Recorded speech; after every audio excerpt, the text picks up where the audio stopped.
Welcome back to another episode of The Radio Psychs, your premier podcast for insights into everything mental health. I'm Dr. Aaron Haddock. And I'm Dr. Rhonda Yu. We're psychologists who care about people and bringing science to practice. And we're so glad to have you join us. Please note that the information shared in this episode is solely intended for informational and entertainment purposes only and is not a substitute for professional medical or mental health advice, diagnosis, or treatment. Today's topic is coffee and your mental health. Coffee. The most widely consumed psychoactive substance in the world. In the US, it's the second most consumed beverage, right behind water.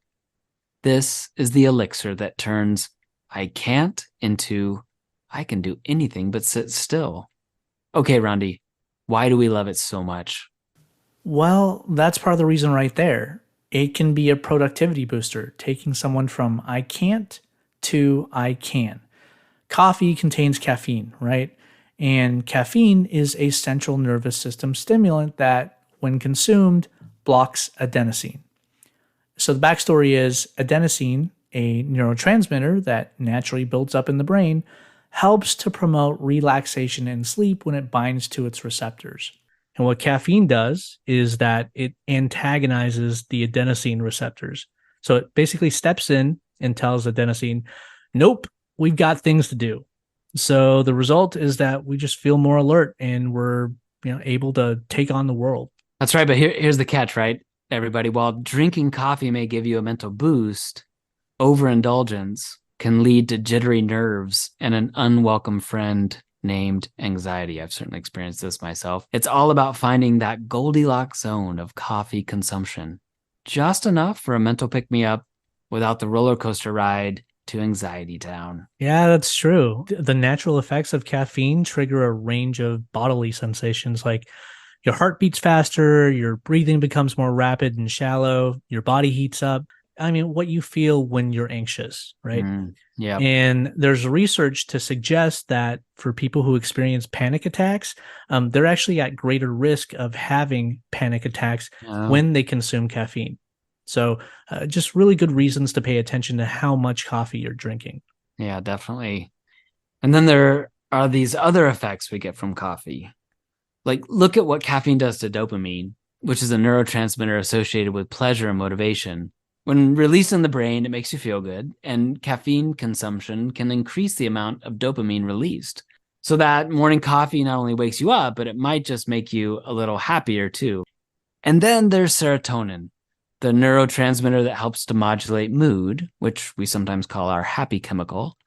Caffeine doesn't directly raise serotonin levels, but it can enhance serotonin receptor sensitivity, which may positively influence our mood. I mean, I know I'm certainly happier with a cup of coffee in my hand in the morning. Me too, for sure.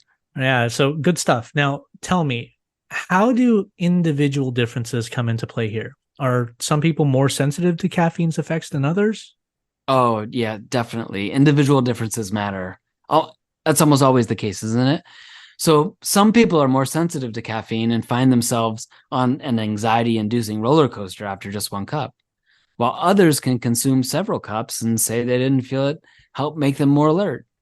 Factors like genetics, tolerance, and even your daily routine can really matter.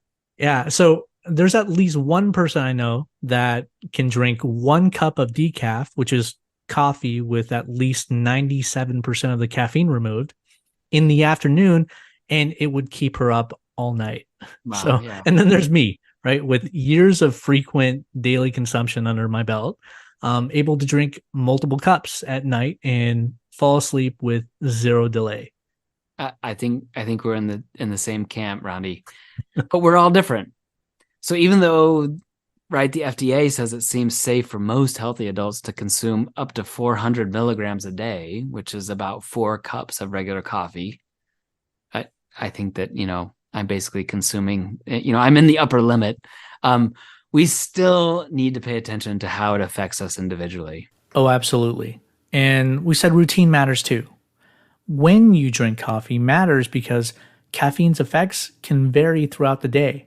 Now, in the morning, most people experience a natural peak in their level of wakefulness and alertness. And our bodies are just more sensitive to things that promote alertness, including caffeine.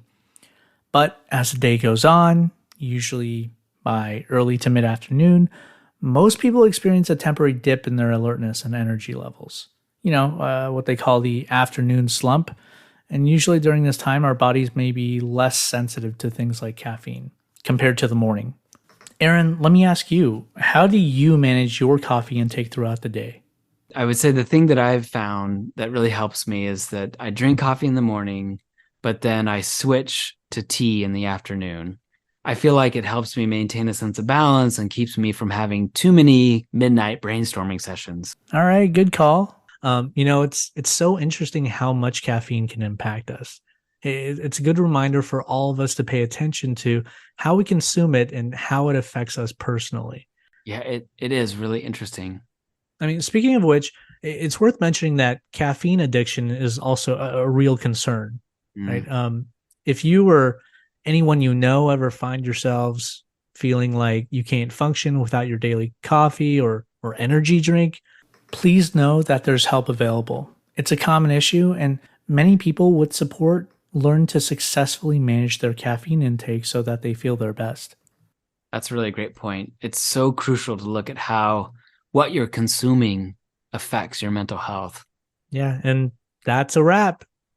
Thank you again for joining us on this coffee-fueled exploration. Remember, moderation and mindfulness are your friends. Yeah, that's right. And if you have any questions, comments, or topics you'd like us to explore in future episodes, please don't hesitate to reach out. Take care and be well, everybody. Take care and be well.